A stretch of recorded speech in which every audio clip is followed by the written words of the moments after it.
When the edged wind came to our village, it seemed like a typical Alaskan gust. One fitting for late December, but then as the tall tide of frost lashed against the shore of our home, the sagging branches of the yellow cedar trees stopped bouncing, and I abandoned the idea of the breeze being a breeze at all. Once others understood that the time for running had passed, the unholy wind reached the village's main road, causing two moving cars to sharply and statically stop. The vehicles were frozen in place, much like the people within those metal graves. Onlookers, enjoying a brisk afternoon in the park, began to scream as loved ones succumbed to that supernatural end, imprisoned in a capsuled moment of time. Those first few victims were the lucky ones. They had been oblivious to the fate which awaited them. True terror was endured by those who beheld the raw power of the wind, those unfortunate enough to see the end coming. Regardless, the remaining townsfolk, burdened with the awareness of impending doom, futilely attempted to escape the approaching breeze. Those fleeing residents, far slower than the unnatural frost, were halted in haunting poses as the wind bit into them. Limbs were suspended in mid-air positions. Eyes were left wide and unblinking. Mouths were cursed to forever gape in horror. "Run!" Dad screamed, sprinting towards us from a nearby park bench. My brother, my childhood friend, and I were sitting in a sandbox, already engrossed in a fantasy world. I wondered whether my imagination had conjured up the wind. I thought my mind had transcended into a higher plane. It was my way of processing the trauma. However, I accepted the reality of the situation when my father shoehorned the three of us into his Volkswagen Golf. The icy jaws of the wind were nearly nipping at the rear of the vehicle as Dad twisted the key in the ignition, but the beat-up car rapidly lurched forwards. My father wrenched us away from the frost seconds before it consumed us. "Daddy, where are we going?" I tearfully asked. "I don't know, Jillian," he weakly moaned, and maneuvering around fleeing cars and pedestrians. "Are we picking up Mommy?" Alan asked. Dad ignored my brother's question. I was only 8 years old at the time, but I knew that my mother wasn't coming. I understood the significance of the tears in my father's eyes. For 26 years, I successfully managed to suppress that memory. Did such a good job, in fact, that I almost believed it had all been a dream. I started to believe that we had simply moved away from our hometown, and Mom had simply chosen to stay. Dad never convinced me otherwise. He never talked about what had happened. Neither did my brother. As for Leon, he moved to an orphanage in Anchorage. We wrote to each other for a couple of years, but his replies became less and less frequent. Eventually, he stopped responding entirely. I used to wonder why my father didn't adopt my childhood friend, but I suppose that would have forced him to accept what happened, and like me, he had no intention of doing that. I thought we would run back to England, having failed to achieve the American dream, but Dad kept us in Alaska. I assumed that he had been driven by stubbornness or guilt, perhaps. We had already fled our home. Perhaps fleeing across the pond would have been a step too far. Perhaps it would have felt like truly abandoning our mother. Whatever his reason for staying, Dad didn't tell anybody the truth. He never went to the police. He never returned to look for Mom. "Don't look back, kids." I remember him whispering as we fled the frost. I followed that advice for the next couple of decades, only recalling the event for the briefest moments from time to time. When Dad bought the first computer for our family in 2000, I Googled the name of our old town. I typed the word before realizing I was even doing so. I was still young, of course, but I knew that nothing about our speedy departure had been normal. I wanted answers. I had expected to discover that my village had become a ghost town. That would have made sense. Expected to discover that my village had become a ghost town. That would have made sense. Alaska's unforgiving climate breeds desolate places born to be abandoned. However, these search results revealed nothing. So I told myself that I had imagined the village. I told myself that we had always lived in Anchorage. As the years passed, I became comfortable with the notion that none of it had ever been real, not even my mother, and that was why I didn't expect to see a certain person again. "Happy birthday, Jill." My jaw dropped when Leon Taylor appeared on my doorstep. It might seem strange that I would recognize a man who was a child when I last saw him, but Leon always had distinctive features. I immediately identified the mole on his neck, just below his facial scruff, and those sorrowful eyes, shadowed by his unmistakable overgrown brows. Leon? I gasped. What are you doing here? The man smiled weakly. Sorry, Jill, I should have done this the millennial way. Oh, reconnected through Facebook. No, I just never thought that I would see you again. Do you want to come inside? I asked, motioning in the hallway. Leon nodded, and so I made a couple of coffees while my old friend seated himself in the living room. A boy who I'd almost forgotten, almost entirely erased from existence, just like our old town. But I had always known, just beneath the surface of my shallow memories, that it had all been real. The truth of my childhood was always within reach. As I brought the drinks into the lounge, hands trembling, I tried to dispel the thoughts flooding my mind. Thoughts of that awful day. How's your dad? How's Alan? Leon asked, taking a cup of coffee. I sighed. Dad's been unwell for a few years. He hasn't been taking care of himself and is getting old. As for Alan, well, Alan's the way that he's always been. Uptight and distant, but when was the last time that you spoke to him? Leanne sharply interjected. The question caught me off guard. Huh? Your brother? When was the last time that you spoke to him? Leon sharply interjected. The question caught me off guard. Huh? Your brother. When was the last time you spoke to him? Leon asked. My face drained. He knows, I thought.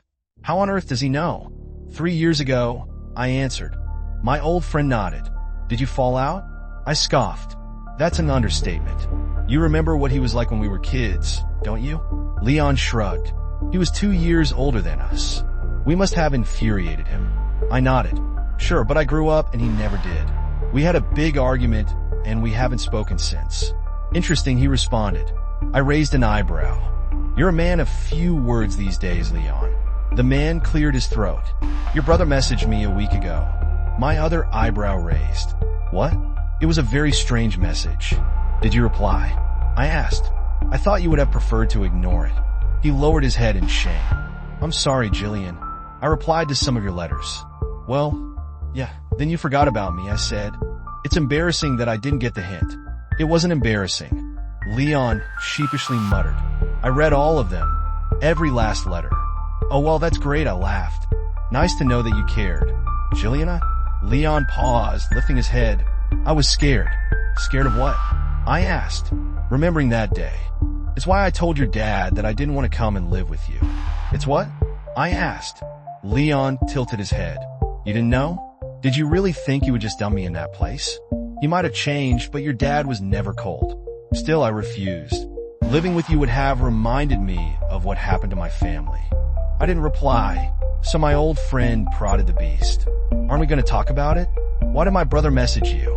I interrupted, avoiding the beast. Aren't we going to talk about it? Why did my brother message you? I interrupted, avoiding the topic.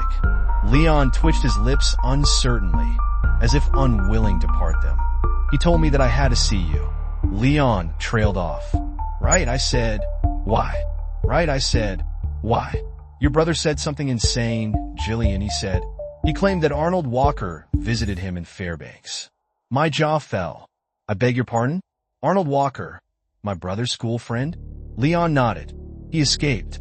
I didn't know that others got out. I whispered. My old friend's face was growing paler. No, Your brother said something that seemed impossible. He said that Arnold did not arrive at his doorstep as a 36-year-old man, but a 10-year-old child. My stomach dropped.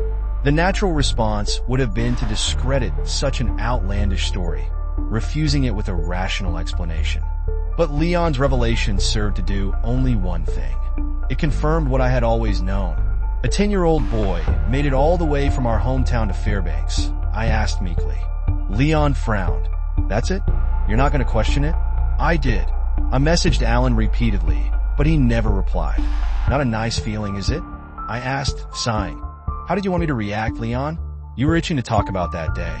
Well, I'm not skirting around the subject now. Let's talk about it, okay? I know all of that horror really happened. I just never wanted anybody to confirm it. Me neither, Leon said. I was trying to avoid your family for the rest of my life. Your brother ruined that. Yeah, he tends to ruin things, I replied. So that's it? Alan wanted you to tell me about Arnold Walker. Leon shivered. There's more, but look, I know I should have messaged you about all of this first, but I thought about the way that Alan avoided my questions, and I didn't want you to do the same. I assumed if I were to show up in person then, well, I wouldn't be able to run away. I finished. I understand, Leon. I I just hate that my brother is still too childish to talk to me. Funny he called you childish too. Listening to you two bickered is nostalgic. Leon smiled before quickly adopting a solemn expression. I'm trying to change the subject, but I need to rip off the Band-Aid. Alan said that Arnold took him to a car on the front lawn. There was a man in the driver's seat barely clinging to life, with a face mangled beyond recognition. Your brother said the man's skin had been peeled from his face, and he was still somehow alive. I shuddered, vomit climbing my throat. Arnold told your brother that the man was Mr. Johnson, Leon whispered. The farmer? The one who ran the local grocery store? I asked, shivering. My friend nodded. Yeah. Alan said that he had aged a little, while his hair was grayer than he had remembered. The pair must have been on the road for hours, and your brother didn't know how they knew where to find him. He had so many questions for them, but Mr. Johnson died before the ambulance had arrived. And while Alan had talked to the paramedics, Arnold ran away. He's missing. Shit, I whispered. I'll call my brother. You might struggle, Leon said. Alan ended the message by saying that he was going back home. I gawped. No, he wouldn't be that stupid. Maybe not. You should try to contact him, Leon said. He hasn't replied to my dozens of messages, but he might reply to you. Not sure if he even has a signal out there in the boonies, but you're right. You should try. I spent an hour trying to contact my brother in various ways, but he did not respond. Alan had vanished, and I knew, like it or not, that I had to return to our village too. I should have told Dad. Would have told him had he not been one bad day away from a heart attack. In spite of the man that he had become, I loved him. I didn't want to remind him of the place that we had fled. One person should be spared the horror of remembering, I thought. Leon and I, two strangers who had spent formative years together, piled into my Kia, and we drove from Anchorage to a place that I had long hoped had never really existed. I was going to be horribly disappointed. On a nondescript road that burrowed into the Alaskan wilderness, my throat started to twist and constrict. The outer edge of my vision shrank, and my head pulsated with a slowing rhythm as the words had slipped away from me. I struggled to breathe as I came to terms with an awful fact. I recognized that endless road. Jillian, Leon whispered. Don't, I begged. I didn't want to hear it. I wasn't ready. I had known all along, of course, that our village existed, even when extensive research had revealed nothing about the town. When I thought of the way the breeze had consumed the town, erasing its residents, it made sense that it would erase the very place itself. After all, even I had started to doubt its existence, and I had lived there. Accepting the unearthly nature of the event wasn't as tough as you might imagine. If anything, I had fought hard to deny it. I wanted to ignore the existence of a paranormal force, though I had witnessed it with my own eyes. Even if there were some Alaskan breeze powerful enough to instantaneously freeze an entire town, we hadn't witnessed that. We had seen something else. We had seen that glacial wind to freeze the town. Not its people, but its tether to time. After an hour of following the frosted landscape, we saw something familiar on the horizon. Leon's face mirrored mine as our village appeared, a bulge of ruined decay growing as we neared it. And when we had crossed the threshold into the desolate town, the reality of our quest had finally dawned on me. Where's everybody? Leon asked. It might seem a moronic question to an outsider. Our old village was clearly an abandoned place. No rational person would expect anybody else to be there. Of course, though, I understood Leon. He had asked the same terrifying question that was circling the drain of my mind, refusing to flush away. I thought back to that terrible day on which hundreds of people froze in time. And then I thought of Arnold Walker and Mr. Johnson, the two residents who had supposedly shown up at my brother's door. One of them had looked no older than he had been in 1998. Time resumed. I finally mumbled, yeah, but where did everybody go? My childhood friend asked. I didn't have an answer. Neither did my brother, and that was why he had come here. That's not the real reason, I thought. He was hoping to find her. I rolled onto my old street, noting that the trees swayed in the wind and birds flew overhead. Signs that time was flowing. I wondered whether others had fled in the same fashion as Arnold and Mr. Johnson. I even allowed my heart to soar a little as I considered that my mother might have freed herself, might have found Dad in Anchorage, might be wondering where Alan and I had gone. However, I knew that not to be the case. Mom hadn't arrived at my door, and there had been no national news coverage about people emerging from a town that didn't exist. There had only been an old half-butchered man and a quiet boy. Both were gone, and I had questions about the nature of their escape from our hometown, given my brother's ominous message to Leon. Something was still dreadfully wrong with our village. 26 years had not changed that. The people of the village hadn't disappeared into the sunset. Whatever had happened to them, I knew that it wasn't good. Possibly worse than what happened to Arnold Walker and Mr. Johnson. Then what happened to Arnold Walker and Mr. Johnson? I pulled onto the driveway of my childhood home, gently trundling over cracked asphalt. Weeds squirmed through the wounds of the suburb as nature sought to erase my childhood from existence. There was no need for that, of course. The wind of 1998 and whatever secrets it held had already done a fine job of wiping my hometown from reality. Do you think he comes here? Leon asked as I turned off the engine. Yes, and we both know who he wanted to find, I said. My childhood friend nodded, and we both somberly climbed out of the vehicle. The village was colder than I had remembered. For a mid-afternoon day in late May, it was unseasonably chilly. Alaska, for the most part, is not the Arctic hellscape that many people imagine. Not in all parts of the state, anyhow, and certainly not in late spring. The air also felt stale. It carried the stench of evil. The air also felt stale. It carried the stench of evil, and it seemed to be tinged with frost, as if that demonic breeze were still lingering in the air, nearly 3 decades later. I knocked on the rotten front door, surprised that it didn't break with a slight rap of my hand. "Alan?" I yelled. "It's Jillian." My brother didn't respond, but I wasn't concerned. If he had been there and Mom hadn't, then he wouldn't have wanted to stay. I wanted to use that as an excuse to turn around and leave. I already assumed that my mother wouldn't be there, but another part of me knew that my assumption was more of a wish. In a similar way, I had been secretly glad to find that nobody was in town. There was only one person that I hoped to find in my old village, and that was Alan. I was terrified by the prospect of finding anything else.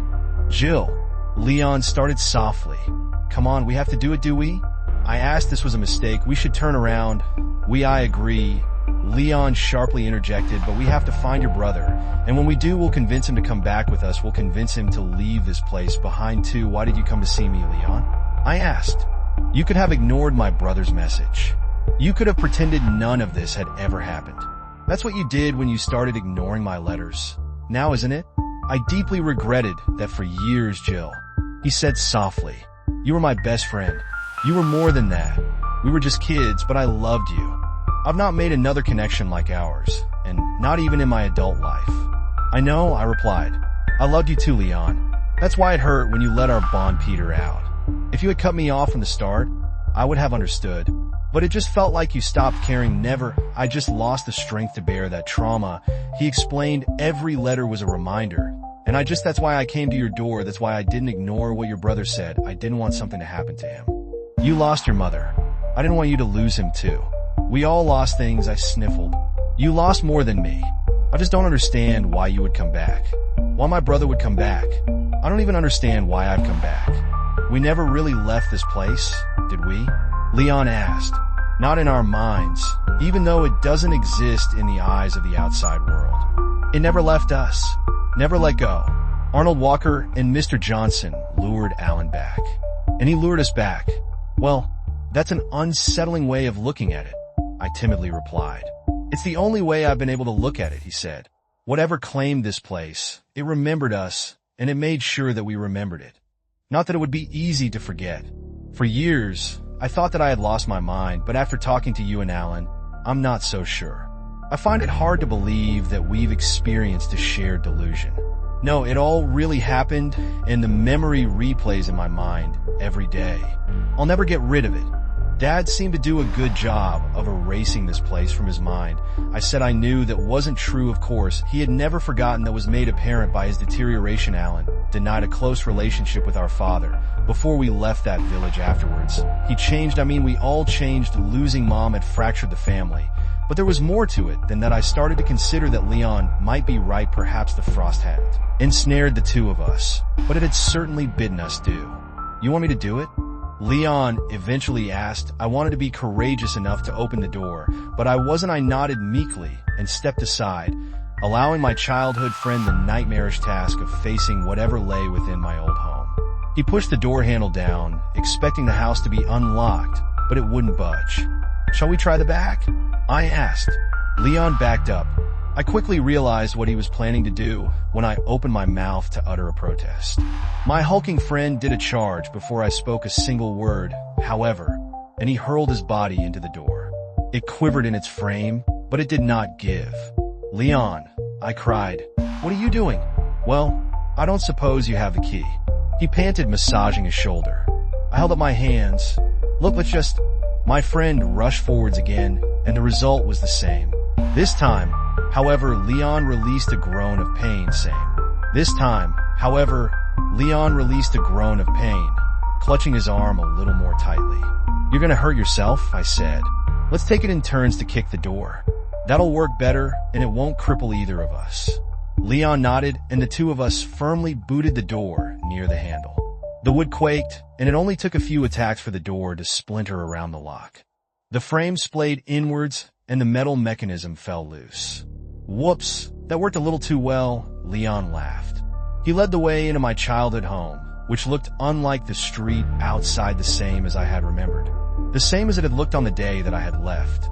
There were no shoes left by the door and no muddy prints on the carpet, no indication whatsoever that my brother had visited our old home, which I had gathered when the front door had been locked. But this was not a relief. I knew in my gut that Alan would have gone there first. He never made it home. Leon shivered. This place feels cold. Frozen? I corrected. Frozen in time. Is it safe for us to be here? He asked. What if we end up like the others? Oh, it's a bit too late to ask that now, I replied. The breeze passed long ago. This just seems to be the horror that it left behind. Leon accepted my suggestion, and then he wandered over to the staircase. My friend took one step before halting in place. For a haunting moment, I believed that he had been frozen in time too. I believed that I had been wrong and the frost had come for us, but I quickly realized that my friend was still moving, still twitching. He was frozen by fear, not a supernatural gale. There's someone in the bathroom, Leon wheezed. With physical dread in every inch of my body, I joined my friend and looked up. Artificial light spilled beneath the bathroom door into the dark landing. There might not be anyone in there, I shakily said. Jillian, this is an abandoned town. There's no electricity. Your house is still frozen in time, and it froze with the bathroom light left on. Somebody must have been. Don't say it. I pleaded, upper lip trembling. Do you want me to lead the way? He asked. I didn't though. I wanted to run, but I knew that I would never forgive myself for doing so. Leon was right, of course. I hadn't allowed him to finish his sentence, but it was clear that he was going to mention somebody in particular. Somebody whose face flooded my mind as we ascended the staircase, one tentative step at a time. Somebody whose name started to tickle my lips as Leon grasped the handle to the door. It wasn't locked. Mom? I moaned as Leon inched it open. My ageless mother was inside. I'm sure that I would have screamed at whatever we found, but I was not prepared for the state of the statue before me. Mom was standing at the sink, hands cupped below a stream of tap water, suspended in time, as I had always feared the frost had caught her. It was horrifying enough to be frozen in time for 26 years while the rest of the world had continued, but that wasn't why I screamed. I had braced myself for that possibility. I had spent my entire adult life coming to terms with it. I screamed because I wasn't prepared to see her face. Mom was smiling, not a wholesome smile. It was a taut grin that etched an unnerving crescent shape across her cheeks. There was nothing unnatural about the grin, but it looked painful, and it appeared as if cataracts had taken the entirety of her pupils. Mom? I asked weakly. Do you hear me? There was no reply. I peered around the side of her face, and I immediately regretted it. Though she was frozen in time, she did not look unaware. I felt her sightless eyes boring into my face, and I quickly jumped backwards. Let's go and find your brother, Leon fearfully said. As I nodded, backing towards the doorway, I locked my gaze onto my mother's profile. My heart pounded as I started to close the bathroom door. I was trying to ignore the idea that had wormed into my mind. The possibility that behind the glassy cataract, a pupil might still exist. Lying dormant, watching me from a face that no longer seemed to belong to my mother. After I shut the door, Leon and I took a few moments to control her breathing. With a slight tremble, my friend finally walked over to the light switch and raised a hand, but I caught his wrist. "What are you doing?" He frowned. "Leave the light on," I whispered. "I don't like the idea of leaving her in the dark." My friend's expression softened, and he nodded, seeming to understand my explanation, seeming to empathize. But I was lying. I wasn't worried about leaving my mother in the dark. I was worried about the thing behind that smiling face. "Alan didn't come here," I said. "Did he really come back?" "Alan didn't come here," I said. "Did he really come back?" "You read the message, Julian," Leon replied. "I know," but I sighed. "I know. He might not have come to the house," my friend suggested. "This is the first place that he would have visited. If Mom weren't here, he wouldn't have returned." "Well, let's look around," Leon urged. "You never know. We might find something else. Something to help your mother, perhaps." "I saw her face," I whispered. "She looked far past help." "Don't say that, Jillian," Leon said, eyes watering. "You idiot," I thought. I was so self-centered, so focused on finding my brother and my mother that I hadn't thought about Leon's parents. His brother Carl, people that we had left behind when my father had saved us. I remember Leon sobbing as he begged my father to turn around. "I'm sorry," I said. "We need to find your family too." Leon viciously shook his head. "Only if we find an answer, Jill. Only if we find a way to save them." My friend entered my childhood bedroom, and I followed him. I imagine that visiting one's childhood home is a strange experience for anyone, but strangeness morphs into horror when that home is trapped in a moment of time. I felt physically unwell when I saw the glass of water on the bedside table, fresh as it had been on the day that my dad took us to the park. Life had continued for me, but the town was still trapped in that dreadful, inexplicable day. "Jillian," Leon said calmly, "there are people outside." He was standing in front of my bedroom window, and when I joined him, eyeing the road below, I saw them. A man and a woman who seemed to be in their mid-40s. The man wore ill-fitting clothes, a checkered shirt 2 sizes too small, and a pair of torn jeans. The woman, on the other hand, wore a pristine, shapely dress with a floral pattern. She looked oddly familiar, though her eyes were jittery and unfocused. It was the man who had locked his eyes onto her house. "I vaguely recognize her," Leon said. I nodded. "Yeah, I don't know her name, but I remember her. She looks a tad older, perhaps. I don't know the man, though." "You stay here," Leon said, reaching inside his coat. "Don't come out. What are you holding?" I frowned, noting his shiftiness. "Just." Leon concealed his hand with a thick, wintry coat. "Are you going to stay in here?" My eyes grew as I spotted a glint of metal. "You don't." "No, Leon. Please don't tell me you have what I think you have." "We had no idea what we were going to find here," the man protested. I scoffed. Leon Taylor carrying a gun. The boy who berated me for killing a spider. Before he replied, there came the sound of the front door swinging open. And when we spun our heads back to the bedroom window, we saw that the man and woman were no longer in the street. I realized they were inside. "Hello?" called a man from downstairs. "We mean no harm. I have a weapon," Leon yelled, slipping the pistol out of a hidden holster. "Don't shoot. It's Bernie Bradley," the man shouted weakly. My mouth gaped. Bernie Bradley was in my brother's school year. I remembered him, and as I recalled the face of the man that I had seen on the street, I didn't find it hard to believe that it had been the face of that same boy, 26 years into the future. "What do you want?" I yelled. "To help you," he replied, "before they come." "Who?" Leon asked. "I'll tell you if you put that weapon away," Bernie said. "I don't trust you enough for that." My friend growled. "Are you Leon Taylor?" the man asked. "Why?" Leon responded. "Sydney Manley pushed you off the swing set, and you called her a fat cow." Bernie said. She ran home in tears. It wasn't enough in a place like that which defied all laws of rationality. It wasn't enough for Bernie Bradley to know that. But Leon and I needed it to be enough because we were hopelessly alone, hopelessly afraid, and hopelessly desperate. My friend reholstered his weapon, and we walked onto the landing. Bernie and the woman were midway up the stairs. The man's hands were raised, but the woman barely seemed aware of where they were. The man's hands were raised, but the woman barely seemed aware of where they were. Barely seemed aware of herself. Leon Taylor and Jillian Maynard. Is that right? Bernie asked. How did you recognize us? I asked. You were the only ones who escaped. The Maynards and Leon Taylor. The only ones? Leon asked incredulously. Bernie nodded. Others tried, but the frost got them. So why aren't you? I started, unable to finish. Mind if we sit down before I answer that? He asked. I looked at Leon, and my friend begrudgingly nodded. We all headed to the living room and sat down. Once we did, Bernie Bradley told us an incredible story, and the woman beside him simply rocked on the sofa, face painted with a disturbing smile. Bernie had been a 10-year-old boy sitting at his bedroom desk when the chill swept through his room. He told us that he remembered nothing but a black void. He might have been there for an eternity, or it might have been less than a moment. When he woke from that dark slumber, still a 10-year-old boy sitting in the desk chair, Bernie looked out of the bedroom window. He was overcome by the horrible feeling that time had been lost, but he didn't know by how much. And when he saw residents frozen in the street, he realized that something awful had happened. Barney found his own pa's parents in the kitchen, and they were completely unresponsive to his pleas.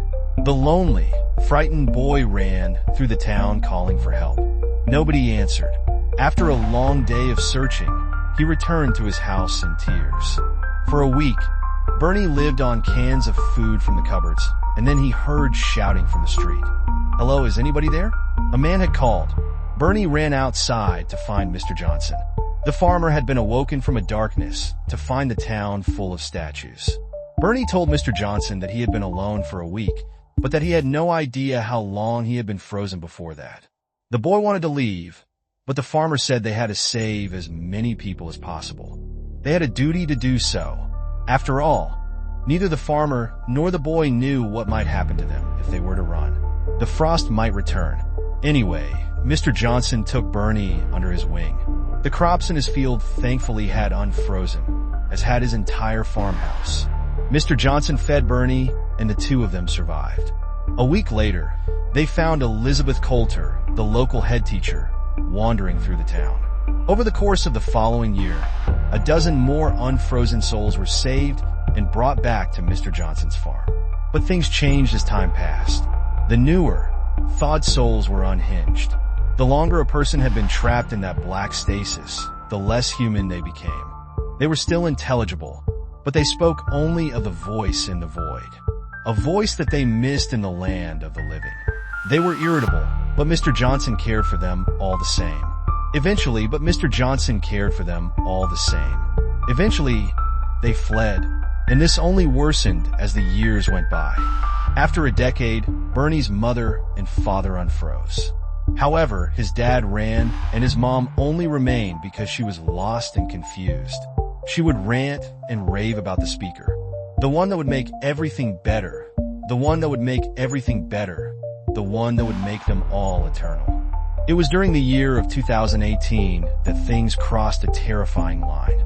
Mr. Johnson had decided that newcomers were not welcome. It was a decision of necessity, not cruelty. The recently unfrozen folk had become more than unintelligible. They had become dangerous. Hark! The speaker calls. Walter Frankton screamed. The middle-aged man who had once been a police officer was standing outside Mr. Johnson's farmhouse. When the community of sane people emerged, they screeched at the sight of Walter, holding a charred body above his head. Nobody identified the burnt corpse, but Mr. Johnson wasted no time in drying his rifle and giving Mr. Frankton 10 seconds to flee. Bernie explained that Walter left demonically before disappearing into the night. Over the coming years, bodies were found in the street.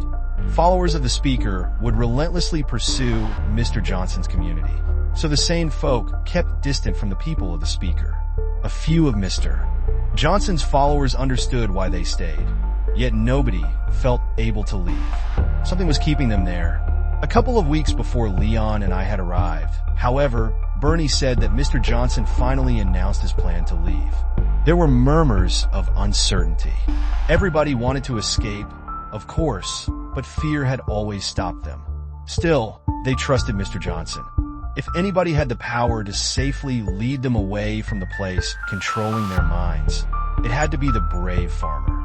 Packing and preparations began. However, some days later, Bernie Bradley happened to look out of an upstairs window and noticed Mr. Johnson. The old man was wandering aimlessly onto the driveway, stumbling like a drunken man towards his vehicle. Bernie said there was a small child standing beside the car. The young boy led Mr. Johnson to the driver's door with a smile, then the two of them fled. The things disintegrated after that. When a Molotov cocktail found its way through a window, the community dispersed. The sane folk fled in different directions, and Bernie was left alone with his mother. "We've been running for days," Bernie explained. "I keep finding the bodies of people from my community, charred corpses in the street. I try to leave this town, but it wouldn't let me. The farther I drove, the sharper the pain in my heart. I knew that I would die if I were to keep going." "How did you find us?" Leon asked. "Well, I heard you. Hard to miss the sound of an engine in a dead place like this. I had a hunch that it might be you. You must have heard my brother then," I asked hopefully. Bernie frowned. "Alan's here. That might explain the ruckus a few days ago. I don't know what I heard, and no way he's lots of it. You won't find him though, Jill. You have to run while it still lets you. The frost might be gone, but something lingers." "The speaker?" Leon asked. Bernie nodded. "I was fortunate enough to never hear it, or never remember hearing it. I don't know what it said to them. My mother won't tell me." Bernie looked at the woman next to him, the one who appeared to be the same age as him, though I realized that he was still a decade younger. The horror of our town had aged him beyond his years. It would be so glorious. Bernie's mother giggled, eyes bearing faint pupils behind mild cataracts. "You're lucky that they didn't see you arrive," Bernie said. "Otherwise you'd be dead already. But they'll come sooner or later. And you need to listen to me if you want a safe way out of here. Okay? We need to distract them. Keep them off your backs." I shook my head. "I need to find my brother. I know that he came to this town. I thought that I would. Find him in our home, but Walter wanted him." Bernie's mother hissed. The woman stopped rocking, stopped smiling, and her head snapped to face me with such eerie speed that I thought it might entirely disconnect from her neck. Bernie quivered, as seemingly just as horrified by his mother's words as the rest of us. "Mom," he asked. "Walter wanted him. Walter wanted him." The woman laughed, taunting me. "What does she mean? Does Walter Franken have my brother?" Bernie's face whitened. "Well, if he does, your brother's either been flayed or charred." "Christ, Bernie," Leon replied. I snapped. "I won't leave until I know." "He's already dead," Bernie bluntly said. "We don't know that," I cried. I thought the others were sitting in stunned silence because I had spoken so assertively.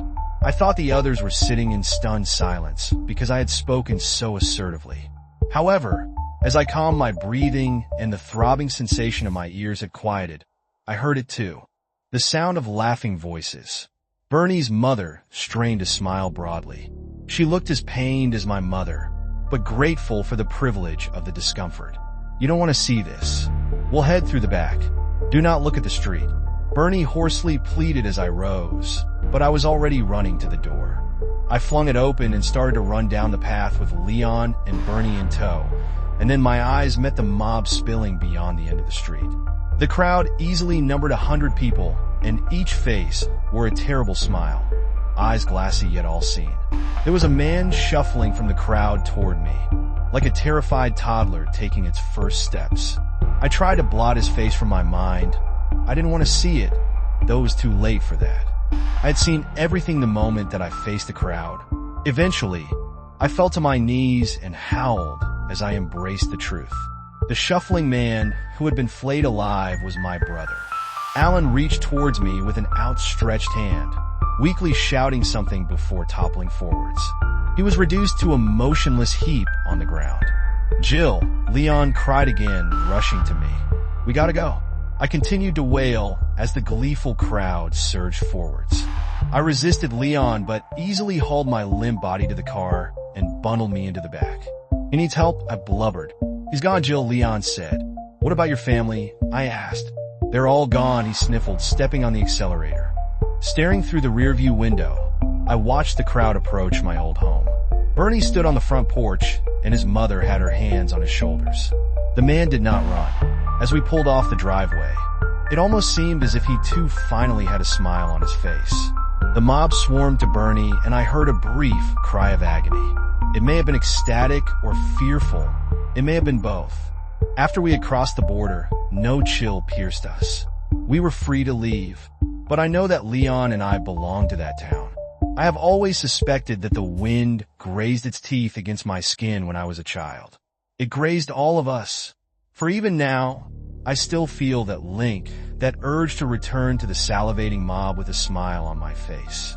When I returned home to find my father was missing, I knew that he felt it too. You.